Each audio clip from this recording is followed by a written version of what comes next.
A man walks into a restaurant for a blind date he never wanted. He's exhausted, broken, still grieving his wife 3 years later. His sister practically forced him here, saying he needs to start living again. He spots his date across the room and freezes. She's crying, her whole body shaking with sobs. He should leave. This is clearly a disaster. But something pulls him forward. One step, then another. She lifts her head, and his world stops. This woman is his CEO. The same CEO who's never noticed him in 4 years of working at her company. The woman who sits in a corner office on the top floor while he struggles to make rent every month. The woman who holds his career, his livelihood, his daughter's future in her hands. His mind races. What is she doing here? Does she know who he is? What she says next breaks him completely. Because in that moment, he realizes that the powerful woman everyone fears is just as broken as he is. Maybe more. Before we continue, let us know in the comment section where in the world you're tuning in from. We love seeing how far our stories reach. And if this story speaks to you, don't forget to like, share, and subscribe. Jacob's feet carried him forward before his brain could stop them. The woman at the table had her face buried in her hands, shoulders shaking. He stopped a few feet away. "Excuse me," he said softly. "Are you okay?" The woman's hands froze. Slowly, she lifted her head. Jacob's heart stopped. Her eyes were red and swollen, mascara streaked down her cheeks. She quickly grabbed her napkin and wiped at her face, trying to compose herself. "I'm so sorry," she stammered. "This is so embarrassing." Jacob stood there, unable to move, unable to breathe. "Can I sit?" he finally managed. She nodded, still wiping her eyes. "Yes, please." Jacob pulled out the chair and sat down. His hands were shaking. The restaurant noise faded to nothing. Neither of them spoke. Finally, she looked at him more carefully, her brow furrowing. "You look familiar. Have we met before?" Jacob's throat went dry. "I work for you. Marketing department." The color drained from her face. "Oh, God." "Yeah." She pressed her hand to her forehead. I didn't know. My assistant set this up. She's been trying to get me to date for months. She just said your name was Jacob." She looked at him mortified. She had no idea. "My sister set me up too," Jacob said. "Just said her name was Natalia." She let out a shaky laugh. "This is a disaster. Do you want me to leave?" "No," she said quickly. "Please don't. I don't know what to do here." "What were you expecting?" Natalia looked at him, and something in her expression cracked. "Someone who didn't know who I was. Someone who might see me. Not the CEO, not the money. Just me." Her voice was bitter, raw. "Is that why you were crying?" Jacob asked gently. She was quiet, deciding whether to answer. Then she nodded. "I drove here thinking maybe this time could be different. That I could just be Natalia for once." She laughed hollowly. "Then I realized how pathetic that was. I'm 32, successful by every measure, and I'm so lonely I can barely breathe." Jacob felt something twist in his chest. He'd spent 4 years resenting this woman, and here she was, falling apart. "I've never been loved," Natalia said, her voice breaking. "Not really. Everyone who's been with me wanted my money, my connections, never just me." She wiped her eyes. "I see people with families, with children, with someone waiting at home, and I feel this ache that won't go away." The waiter appeared, uncomfortable. "Have you folks?" "Not now," Jacob said firmly. The waiter left. "I'm sorry," Natalia said. "You didn't sign up for this."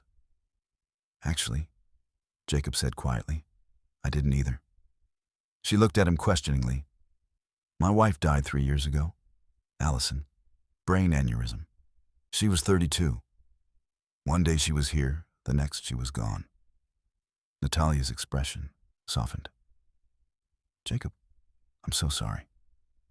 She left me with our daughter Ariel.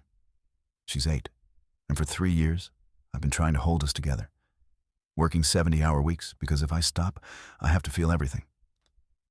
He paused. My sister said I'm just surviving, not living. She's right. But you had love, Natalia said softly. Real love. I did. And losing it nearly destroyed me. They sat in the weight of their confessions. Two strangers who'd stumbled into each other's pain. What's your last name? Natalia asked suddenly. I should know, but Morrison. Jacob Morrison. Natalia pulled out her phone and typed. Her expression changed as she read. Curious, then confused, then angry. What is it? Jacob asked. You submitted a proposal 3 months ago. Client outreach restructuring. Your manager marked it low priority. It never reached the executive team. Jacob's stomach sank. I spent 2 months on that. It's brilliant, Natalia said. This could increase client retention by 15%. She looked up, her eyes flashing. Who's your manager? Richard Collins. Why? Because he buried your work. Steel entered her voice. That ends now. You don't have to. Yes, I do. Natalia interrupted. I can't fix everything. I can't bring your wife back. But I can make sure your work isn't buried anymore. I can make sure you're not invisible. Something in Jacob's chest cracked open. Why? You don't even know me. Because I know what it's like to feel invisible, Natalia said quietly. People look at me and see a title, a bank account. You go to work and people see just another employee. Not the father working himself to death. Not the man still grieving. Just someone expendable. Jacob's throat tightened. That's exactly what it felt like. I'm going to change things, Natalia said. Starting tomorrow. Collins is gone. You're getting the recognition you deserve. Just like that. Just like that. I've been blind to what's happening in my own company, but I'm not blind anymore. The waiter returned. This time they ordered, neither really looking at the menu. When he left, Jacob leaned back. This is the strangest date I've ever been on. A small smile touched Natalia's lips. Me too. Tell me about your daughter, Natalia said. What's she like? Jacob's face changed completely. She's everything. Smart, stubborn, funny. She wants to be a marine biologist one week, an astronaut the next. She plays soccer and she's terrible at it, but loves it anyway. She sounds wonderful. She is, Jacob said quietly. She deserves more than I can give her. I doubt that's true. It is. I miss her school plays for mandatory meetings, can't afford vacations. She wears clothes too small because I'm waiting for payday. He paused. And she never complains. Just smiles and says we're okay. But we're not. Natalia was quiet. What if things were different? What if you didn't have to choose between being there for her and keeping the lights on? That's not how the world works. Maybe it should be. Maybe I can make it work that way. Their food arrived. They ate slowly, conversation flowing easier now. They talked about everything. And somewhere in the middle, something shifted. They weren't CEO and employee anymore. Just two broken people finding unexpected comfort. As they finished, Natalia looked at Jacob. Would you be willing to do this again? Not as boss and employee, just as two people who understand each other. Jacob's heart did something complicated. Fear and hope tangled together. I don't know if I'm ready. I'm not either, Natalia admitted. But maybe we don't have to be ready. Maybe we just have to be willing to try. Jacob looked at this woman who'd been crying when he walked in. This CEO who was just as lost as he was. And for the first time in 3 years, he felt something other than grief. Possibility. Okay, he said quietly. Let's try. The next morning, Jacob woke up feeling different. Lighter, somehow. Like something that had been pressing on his chest for 3 years had finally loosened just a little. He made breakfast for Ariel, watched her eat her cereal while telling him about a dream she'd had about dolphins.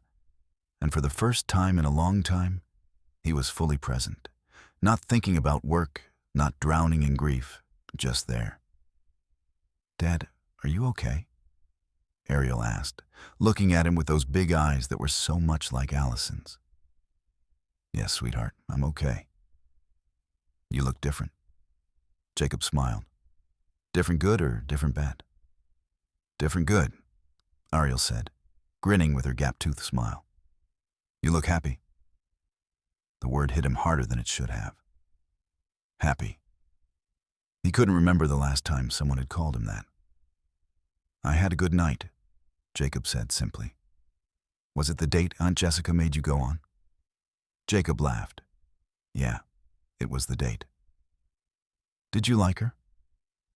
Jacob thought about Natalia sitting across from him, mascara running down her face, telling him she'd never been loved. "Yeah, I think I did." Ariel's smile got even bigger. "Good. You deserve to be happy, Dad." Jacob's throat tightened. "So do you, kiddo." When Jacob got to the office, everything felt surreal. He walked through the same doors he'd walked through for 4 years, took the same elevator, sat at the same desk. But nothing felt the same. Around 10 o'clock, his phone buzzed. An email from HR. His heart started pounding. "Jacob Morrison, please report to the executive floor. Conference room A." Jacob's hands went cold. This was it.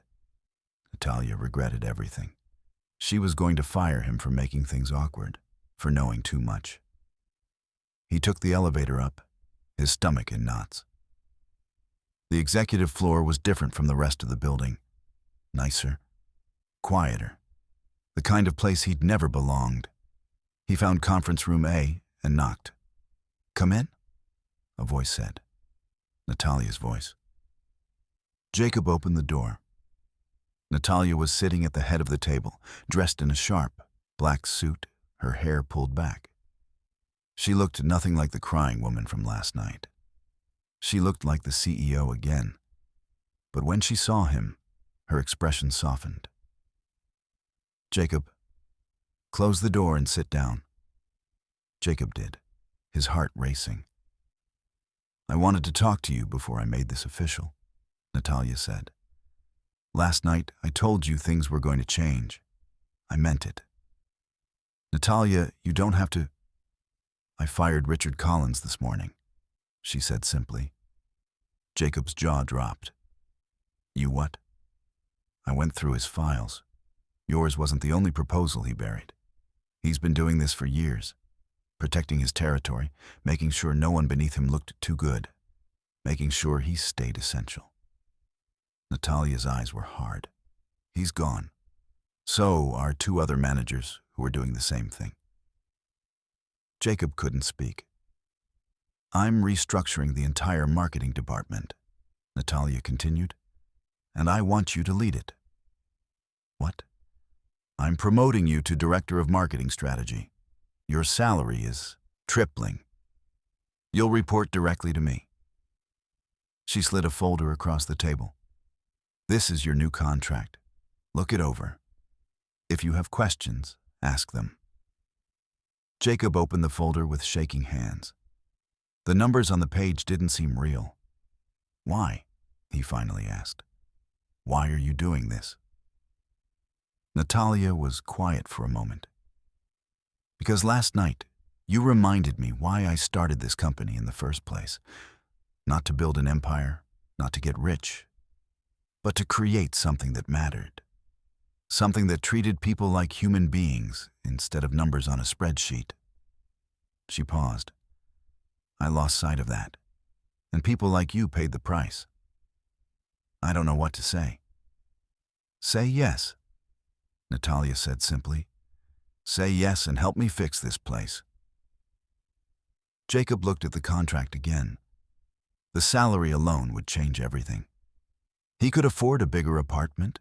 He could take Ariel on vacation. He could be there for her school plays without worrying about losing his job. Yes, Jacob said. Yes, I'll do it. Natalia smiled, a real smile, the kind he'd only seen glimpses of last night. Good.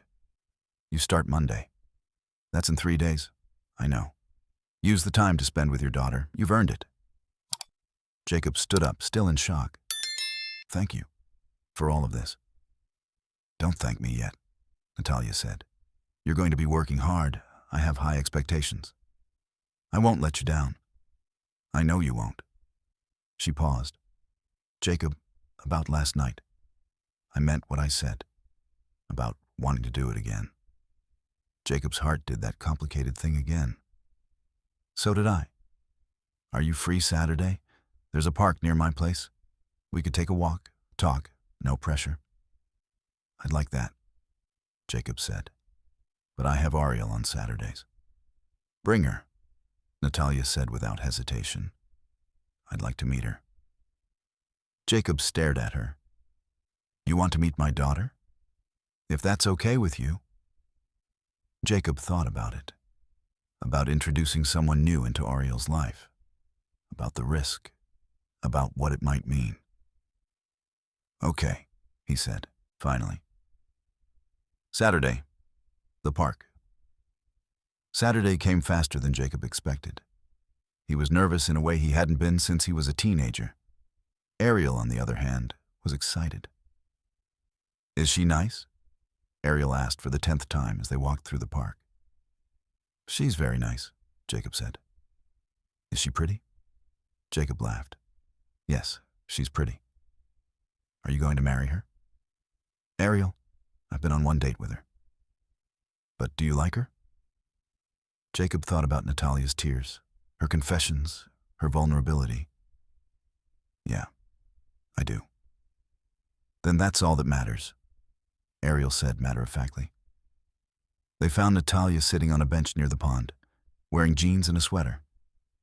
Jacob had never seen her in casual clothes. She looked younger, more relaxed. She stood up when she saw them, and Jacob could see she was nervous too. Hi, Natalia said. Hi, Jacob replied. This is Ariel. Ariel looked up at Natalia with open curiosity. Are you Dad's girlfriend? Ariel.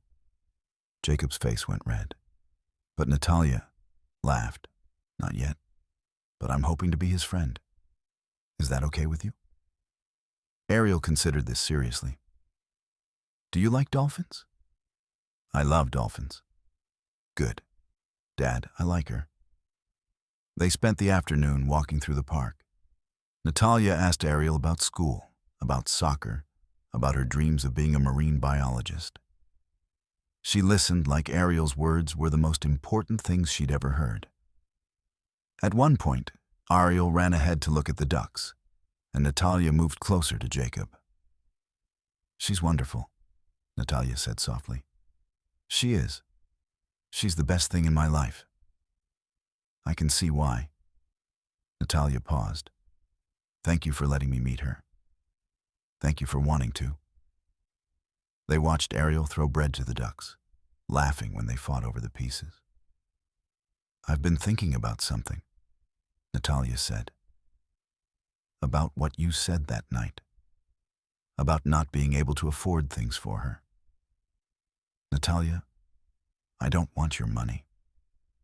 That's not what I'm offering, she said quickly. I'm offering time. Your new position comes with flexible hours. Work from home when you need to. Be there for her school events. Take her on that vacation you've been putting off. She looked at him. Money helps, but time is what she really needs. time with her dad. Jacob's eyes burned. You don't have to do this. I want to, Natalia said. I told you I'm fixing things, starting with the things that matter most. The weeks that followed were like a dream. Jacob started his new position and discovered he was good at it. Really good. His ideas were implemented, his voice was heard, and for the first time in years, he felt like he mattered. But the best part was Natalia. They saw each other 3, sometimes 4 times a week. Sometimes it was just the 2 of them, having dinner, talking for hours about everything and nothing. Sometimes it was the 3 of them, Jacob, Natalia, and Ariel, doing normal family things, going to movies, getting ice cream, attending Ariel's soccer games. Natalia was different with Ariel, softer, more open. She cheered at the games, even though Ariel's team lost more often than they won. She helped with homework. She asked questions about Ariel's day like she genuinely cared about the answers. Because she did care. Jacob could see it. One evening, after they'd put Ariel to bed, Jacob and Natalia sat on his small balcony, drinking wine and watching the city lights. I need to tell you something, Natalia said quietly. Jacob's heart skipped. What? I'm falling for you, she said. For both of you, and it terrifies me. Jacob set down his wine glass. Why does it terrify you? Because I've never had this before. This feeling. Like I've found something I didn't even know I was missing. She looked at him. What if I mess it up? What if I'm not good at this? You're already good at this, Jacob said. Natalia, you show up. You care. You see us. That's all that matters. But what about Ariel? What if Ariel adores you? Jacob interrupted. Last week, she told me she wishes you could be her mom. Natalia's eyes filled with tears. She said that. She said that. Natalia wiped at her eyes, laughing. I'm crying again. You have this effect on me. Good, Jacob said, moving closer. I like seeing you as you really are. And what am I? Human, Jacob said. Beautiful. Real. He kissed her then, soft and gentle, and Natalia kissed him back. It was nothing like his first kiss with Allison had been. That had been wild and passionate and young. This was different, deeper, born from pain and understanding and the knowledge that they'd both been broken and were slowly putting each other back together. When they pulled apart, Natalia was smiling. I love you, she said. I know it's too soon, but I do. I love you. Jacob's heart felt too big for his chest. I love you too. 3 months later, on a cool evening in October, Jacob took Natalia back to the restaurant where they'd first met. The same table, the same corner. Natalia looked beautiful in a blue dress, her hair down, her eyes bright. Why did you want to come back here? She asked. Because this is where it started, Jacob said. This is where I found you crying and decided to sit down anyway. Best decision you ever made, Natalia teased. Second best, Jacob corrected. He reached into his pocket and pulled out a small box. Natalia's hand flew to her mouth. Jacob opened the box, revealing a simple diamond ring. I know we haven't been together that long. I know people will say we're rushing. But I also know that life is short and unpredictable. And when you find someone who sees you, really sees you, you don't let them go. He paused. Natalia, will you marry me? Natalia was crying again, but this time they were happy tears. Yes. Yes, of course, yes. Jacob slipped the ring on her finger, and she pulled him into a kiss that made the entire restaurant disappear. I love you, she whispered against his lips. I love you too. They sat there for a long moment, just holding each other, and Jacob thought about how far they'd both come. From two broken people crying at a restaurant to this. To love. To hope. To a future that actually felt possible. "Can I tell you something?" Natalia said. "Anything." "When I was crying that night, before you showed up, I was thinking about giving up. On dating, on love, on ever finding someone who could make me feel less alone." She looked at him. "And then you walked over and asked if I was okay. And everything changed." "Everything changed for me too," Jacob said. "We saved each other," Natalia said softly. "Yeah," Jacob agreed. "We did." The wedding was small, intimate, exactly what they both wanted. They chose a garden venue with flowers and string lights and the people who mattered most. Jacob's sister Jessica was there, crying happy tears. Natalia's assistant sat in the front row, beaming. A handful of close friends filled the rest of the seats. But the most important person was Ariel. She stood at the entrance in her flower girl dress, pale pink, holding a basket of rose petals. Her face was serious with concentration as she walked down the aisle, carefully dropping petals one by one. Jacob watched her, his heart so full it hurt. His little girl, the reason he'd kept going when everything felt impossible. And now she was leading the way to his future. When Ariel reached the altar, she grinned up at him. Jacob winked back, and she took her place beside Jessica. Then the music changed. Natalia appeared at the end of the aisle, and Jacob forgot how to breathe. She wore a simple white dress, her hair falling in soft waves. But it wasn't the dress that made his eyes burn. It was her face, the pure joy radiating from her, the way she looked at him like he was her entire world. When she reached him, she took his hands.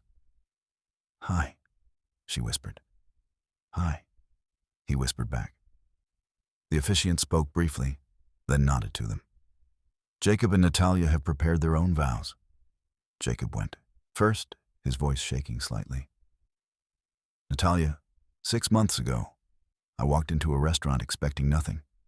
I'd given up on feeling anything other than grief. And then I saw you crying, and something told me to stay. To sit down, to listen." His voice cracked. "You saw me when I was invisible.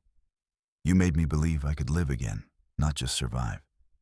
You loved my daughter like she was your own. I promised to see you, always. To hear you, always. To love you, always." Natalia was crying openly now. She took a breath and began. "Jacob, I spent 32 years believing I was unlovable, that I was destined to be alone." Her voice was soft but steady. "And then I met you on what was supposed to be just another disappointing date. You saw through every wall I'd built. You didn't run. You stayed." A tear rolled down her cheek. "You gave me something I never thought I'd have. A family, a home, not a house, but a home, a place where I'm just Natalia. And that's enough. I promise to love you and Ariel for the rest of my life. By the power vested in me, I now pronounce you husband and wife. You may kiss your bride." Jacob pulled Natalia close and kissed her, both of them crying and laughing at the same time. The small crowd erupted in applause. Ariel ran up and threw her arms around both of them. "You're married. Does this mean Natalia's my mom now?" Natalia knelt down, tears streaming. "If that's okay with you." "It's more than okay," Ariel said. "I've been waiting for a mom." Natalia held her, and Jacob wrapped his arms around both of them, his girls, his family. 3 months later, they stood in the same park where they'd had their first outing with Ariel. The leaves were changing colors, painting everything in gold and red. Ariel was running ahead, chasing squirrels, her laughter echoing through the trees. Jacob and Natalia walked hand in hand. "I never thought I could be this happy again," Jacob said quietly. Me neither, Natalia said. But here we are. Ariel ran, back to them, out of breath and grinning. Can we get ice cream? They looked at each other and laughed. Yes, Natalia said. We can definitely get ice cream. As they walked toward the ice cream shop, Ariel between them holding both their hands, Jacob thought about that night at the restaurant. How close he'd come to leaving, how one decision to stay had changed everything. What are you thinking about? Natalia asked. Just how lucky I am, Jacob said. We're the lucky ones, Natalia said. All of us. She was right. They'd both been lost, drowning in their own pain, convinced they'd never find their way out. But sometimes, the love you need most finds you in the most unexpected places. At a table in a restaurant, with tears and vulnerability and the courage to stay when everything tells you to run. Sometimes, all it takes is one person asking if you're okay, and one person brave enough to answer honestly. Sometimes, that's all it takes to change everything. Love doesn't always come the way we expect it to. Sometimes it comes when we're broken, when we're crying, when we've given up hope. But that's when it matters most. Jacob and Natalia found each other when they needed it most. And in doing so, they found themselves. What part of this story touched you the most? Let us know in the comments below. And if this story moved you, don't forget to like this video and subscribe to Soul Story for more stories that remind us what truly matters. Thank you for watching.